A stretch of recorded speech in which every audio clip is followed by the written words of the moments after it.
Olá, sejam muito bem-vindos. Esse é o Tema Direito, programa do curso de Direito da Universidade Franciscana. Não deixe de enviar e-mail para direito@ufn.edu.br fazendo as suas sugestões em relação a convidados, temas específicos relacionados ao mundo jurídico.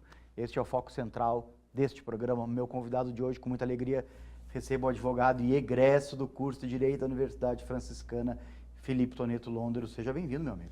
Muito obrigado pelo convite. É uma satisfação enorme participar do programa, salvo engano, 8ª ou 10ª temporada, né? Então, é justamente um programa que tomou corpo e é muito importante. E para nós, advogados, é uma satisfação enorme, muito gratificante estar aqui. E para mim, justamente como egresso da instituição, é tão nostálgico e tão bom estar aqui. Então, fico muito, muito feliz mesmo e sempre que tiver o convite, fazer questão de comparecer. Maravilha. Esse retorno à universidade sempre é legal, né, Felipe? Rever, mesmo que seja só as estruturas físicas, assim, a gente já rememora tudo aquilo que viveu, porque o aluno ele acaba fazendo um casamento com a gente aqui. É um período de 5 anos. Né? A gente acaba conhecendo o aluno, conhecendo a realidade do aluno, a família do aluno, por vezes. Isso é maravilhoso, faz parte desse processo transformador da universidade. A gente na prática, às vezes a gente vai encontrar um professor lá no fórum. Claro. A gente vai conversar sobre justamente a instituição, como é que está, como é que a rotina e as novidades. E os professores gostam de conversar com a gente, saber da nossa rotina, como é que está a nossa carreira. Claro. E isso é justamente por conta de que eles plantaram a nossa carreira lá atrás. É uma semente que a gente vai fertilizando, que vai ornando e começou com certeza com a colaboração da instituição. Agora, tu sabe que a gente cuida do nosso egresso aqui, é importante, já que nós estamos falando nisso inicialmente, né? O nosso egresso, ele vem aqui participar das bancas, ele vai participar de oficinas, ele participa de algumas falas a convite dos professores e ele vem aqui no programa, como é o teu caso. Então, a gente se preocupa com o egresso, porque o egresso é a representatividade do sucesso do curso de Direito da UFN. Com certeza. Um curso aí de 25 anos, que já formou tanta gente, meu amigo. Nossa, e aqui está um advogado de sucesso. Ó. Felipe, deixa eu te perguntar. Né? A gente está vivendo uma onda de desjudicialização. E o tempo vai passando e isso está cada vez mais intenso. Né? Essa onda está crescendo muito. São vários os exemplos. Começamos lá com a questão dos inventários, das partilhas, depois nós migramos para outras questões. E agora a gente está trabalhando com a possibilidade de divórcio extrajudicial, mesmo havendo presença de incapazes, né, que é a grande... E inventários também nesse sentido. Queria te ouvir um pouquinho sobre como é que tu viu isso, parte de uma orientação do CNJ. Não, foi muito importante esse movimento de desburocratização também, a gente pode acrescentar essa palavra, como um instrumento para agilizar as coisas. Se a gente for olhar para o judiciário de hoje, ele está abarrotado de processos de inventário, muitos divórcios, que talvez não precisavam estar lá. E foi essa concepção que trouxe, a partir de 20 de agosto, se não me engano, a nova resolução do CNJ, que justamente trouxe uma nova cara para a formalização dos procedimentos de inventário, de solução de união estável e divórcio extrajudicial, ou seja, escrituras públicas para tanto nos tabelionatos.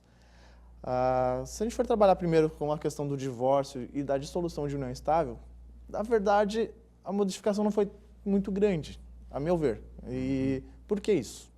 Como é que era antes dessa resolução? Como é que estava funcionando?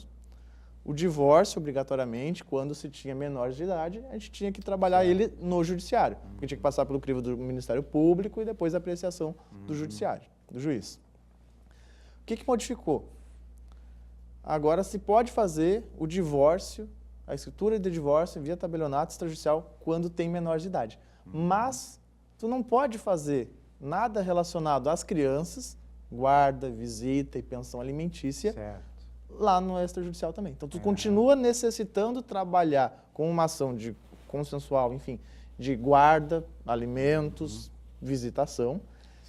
E para que o divórcio aconteça entre os dois adultos por escritura pública, obrigatoriamente tem que ter já uma sentença contra os julgados e comprovado então, ao tabelionato para que saia a escritura. Então, eles não vão fazer escritura de guarda, visita e pensão. Isso não vai existir ainda. Agora, então, para que se consiga fazer o divórcio extrajudicial, com filhos menores, tu tem que resolver a questão das crianças primeiro. Resolve no judiciário, aí tu consegue fazer a escritura. Então, essa desburocratização aconteceu. Ao nível de tempo, para agilizar as coisas, talvez não tenha sido uma mudança tão significativa, considerando que tu tem o tempo de judiciário para, então, resolver a questão das crianças primeiro, né? Como é que era uma analogia com o que a gente fazia antes? Sobretudo em casais com um poder aquisitivo alto. A gente fazia o divórcio e as questões das crianças no judiciário, e sem esperar a gente fazia a escritura de partilha. Aliás, sem esperar não, tão logo saísse então o divórcio, a gente fazia a escritura de partilha. Por quê? Dependendo do volume de patrimônio, o valor da causa no judiciário era considerável, e isso deixava caro a nível de custas judiciais. Sim. Uma média de uns 4, 5 milhões de patrimônio vai gerar hoje umas custas de 53 mil, mais ou menos. Certo. Isso representa... Exato, é o teto. Os 53.100 reais é o teto hoje. E nisso, tu tem que... Tu podia fazer já o divórcio separado da partilha, terminava o divórcio, a questão das crianças, e tu fazia a partilha. Nós já fazíamos dessa forma, sobretudo, repito, em questões de poder aquisitivo alto. Agora, tu consegue separar, mas ainda assim tu precisa... Então, o tempo para um divórcio não ficou mais rápido porque tu precisa resolver as questões das crianças primeiro, comprova isso no tabelionato, e aí tu vai fazer a partilha e a escritura pública somente em relação às diretrizes relacionadas aos adultos, que é o divórcio, a dissolução do vínculo e a partilha do patrimônio. Por outro lado, essa resolução trouxe uma significativa alteração, sim, no que diz respeito aos inventários. Aqui sim, aqui agora está desburocratizado e ágil e de uma forma muito sadia. E vai tirar muito dos inventários que estavam tramitando no judiciário. É uma questão patrimonial aí também, né? Sim. Então, o que acontece? Quando tinha menores de idade ou incapazes, que seriam os interditados, nós não podíamos fazer o inventário senão na via judicial. Então, para fazer a escritura pública, só com todos os herdeiros maiores, capazes, e também num cenário de consenso, né? E às vezes, quando há falta do consenso, nos obriga a ir ao judiciário. Mas, havendo consenso, que é a premissa de qualquer escritura pública, e então, mesmo com menores ou incapazes, e inclusive testamento, que também era uma diretriz que obrigatoriamente tinha que judicializar, com testamento tu já consegue fazer hoje escritura pública. Sim. E aí, a formalização disso mudou muito pouco. Então, tu vai fazer a escritura, tu vai dividir o patrimônio, vai elencar o rol de herdeiros, o rol de patrimônio, indicando, então, o percentual, né, o quinhão de cada herdeiro, e vai levar isso, então, ao tabelionato para fazer a escritura pública de inventário.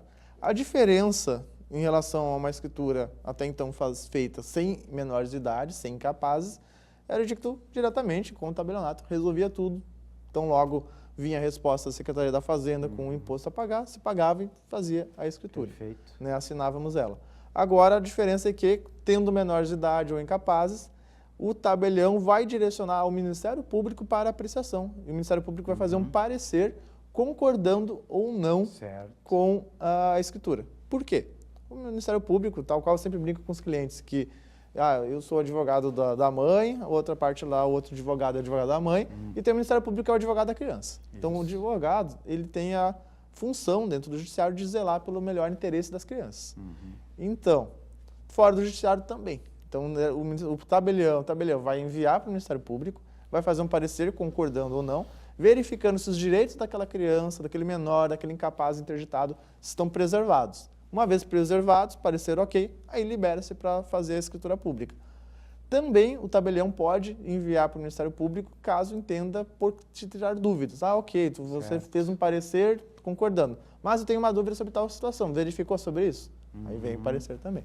Então, autorizado, sem dúvidas, do tabelião e o Ministério Público aprovando, se libera então para fazer a assinatura da escritura pública.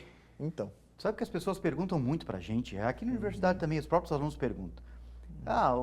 Estamos na dúvida entre judicializar e extrajudicializar quando possível. Querem saber quanto que se gasta. O que tu diria a respeito, assim, como regra geral, né? Não precisa também esmiuçar muito, porque a gente precisa do caso concreto para esmiuçar. Perfeito. Assim, numa situação de... Ou melhor, onde se gasta mais, Felipe? Pergunta. Perfeito.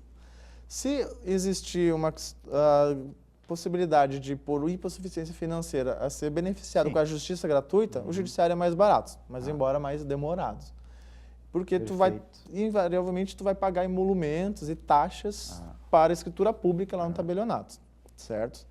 Se você não tem gratuidade, tu vai pagar custas processuais. E dependendo do tamanho do patrimônio, do valor da causa, essas custas podem ser bem consideráveis. Podem chegar até os 53.100 que falamos.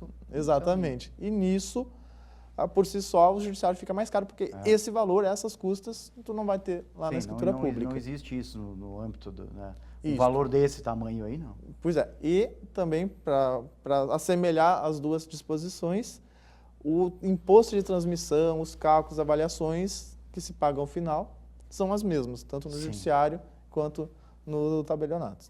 Isso é sempre interessante aconselhar as pessoas a procurarem um advogado primeiro, né, para que se sanem todas as dúvidas. O advogado vai explicar qual é o pró, qual é o contra de um caminho ou de outro. Isso é sempre importante que se faça, né? Porque a gente não pode cometer o mesmo erro que as pessoas fazem, né, receitando remédio, por exemplo, para os outros, sem ter base científica para isso. Então, procure um advogado. É muito importante a figura de um profissional que, com técnica, vai olhar a situação, porque eu sempre digo também para os clientes, olha, se vocês não se acertarem para dividir uma herança, eu já digo como vai ser, porque a lei é taxativa, é percentual igual para cada filho, meação para viúva se houver. Não, e aí tem a criação de condomínio também, que é algo que é evitável.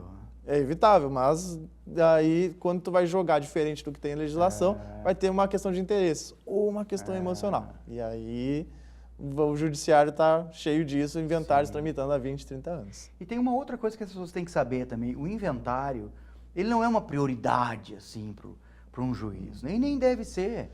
Porque ele é uma questão patrimonial, de divisão, as pessoas podem esperar um pouco mais. É diferente de uma questão de uma ação de alimentos, onde há urgência. É uma perfeita colocação, porque aqui em Santa Maria nós temos várias de família e sucessões. Então, o juiz que julga divórcio, guarda, visita, pensão, execução de alimentos com prisão, ele vai o mesmo juiz que vai julgar, então, inventário. Inventário não tem audiência. Os outros processos existem audiência de instrução, de conciliação. Então, a rotina do juiz está totalmente absorvida por esses tipos de processos que são demandas mais urgentes. E, em compensação, o inventário, por não ter nenhuma urgência, acaba sendo postergado. São processos que vão movimentar 1, 2 vezes ao ano. Então, não existe, mesmo assim, aqui quase tudo pronto, um inventário que vai terminar em 1 ano no judiciário. Em compensação, no extrajudicial, a gente pode resolver em poucos dias, ou semanas, ou meses, dependendo aí da complexidade. Na tua concepção, há uma padronização nos serviços extrajudiciais, nos serviços dos notariados? Tu vê, assim, uma espécie de comportamento comum entre eles? Ou, eu vou optar por, né, em determinada situação, eu vou optar por tal tabelionato, porque ali as regras são um pouco mais flexíveis, eu consigo conversar e etc. Ou não existe isso? Via de regra, a legislação que atende a todos é a mesma, mas claro que como cada chefia, cada órgão ali, ele vai decidir aquelas nuances para os seus funcionários, né? Já me aconteceu de um tabelionato não aceitar uma escritura pública que era do estado do Paraná, por exemplo, que reunia, no procedimento de lá, escritura de procuração e de cessão de direitos na mesma. Certo. Aqui um dos tabelionatos de Santa Maria disse, não, nós não podemos, isso aqui não existe aqui. Aqui a gente faz uma escritura para uma coisa e outra para outra. Aí a gente viu que o outro tabelionato que acabou aceitando. Então, existem essas nuances. Mas por preferência ou celeridade, hoje não tem Agora, tanta diferença. Por que existe isso, né? Vamos esclarecer também. Porque o tabelião é responsável pela emissão dos atos públicos que ele realiza, né? E se ele tem a convicção dele, ele é o delegatário, né? Ele é o líder da serventia. Exato, e porventura, em eventual erro ou anulação judicial, ele vai responder processualmente pela anulação para refazer a escritura ou torná-la nula, que é um ato que ele não deseja que aconteça. E se houver uma situação de uma consequência mais grave, inclusive se houver uma situação de dolo ou uma atecnia, pode ser responsabilizado a nível indenizatório, acho que criminal até que não, dependendo. A nível administrativo, né, pode sofrer processo administrativo disciplinar, etc. Exato. Meu amigo, uma satisfação recebê-lo aqui sempre. Foi uma felicidade enorme, contem comigo sempre, tá? E sucesso aí no programa. Maravilha. Agradecemos a você pela audiência, fique ligado nos próximos programas da TV da Universidade Franciscana. Até a próxima.